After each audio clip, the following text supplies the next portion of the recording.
নবাব সিরাজউদ্দৌলার প্রকৃত নাম কি? ক. ফরিদ খান, খ. মির্জা মুহাম্মদ, গ.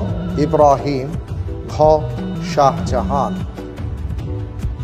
এটা আমার খুব ফেভারিট একজন ব্যক্তি, নবাব সিরাজউদ্দৌলা। সিরাজউদ্দৌলা। ওনার জন্য আমার অনেক কষ্ট হয় এবং ওনার জীবনী আমি অনেকবার পড়েছি। তাই? এজন্য এখানে সংক্ষিপ্ত যে নামটা দেয়া আছে হ্যাঁ ওটার সাথে আমি আরো কিছু যোগ করে বলতে চাই। হ্যাঁ, নিশ্চয়ই বলুন।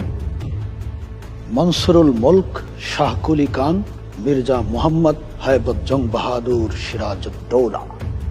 মাশাআল্লাহ, মাশাআল্লাহ। একটু হাত মিলাই আপনার সাথে। ধন্যবাদ আপনার সাথে। আপনাকে অনেক অনেক ধন্যবাদ যে আপনি খুব চমৎকারভাবে পুরো নামটা উল্লেখ করেছেন। সুতরাং প্রিয় দর্শক, বুঝতেই পারছেন যে আমি জিজ্ঞেস করেছি একটু, আর উনি বলে দিয়েছেন অনেকখানি। উত্তর সঠিক না হয়ে কোনো উপায় নেই।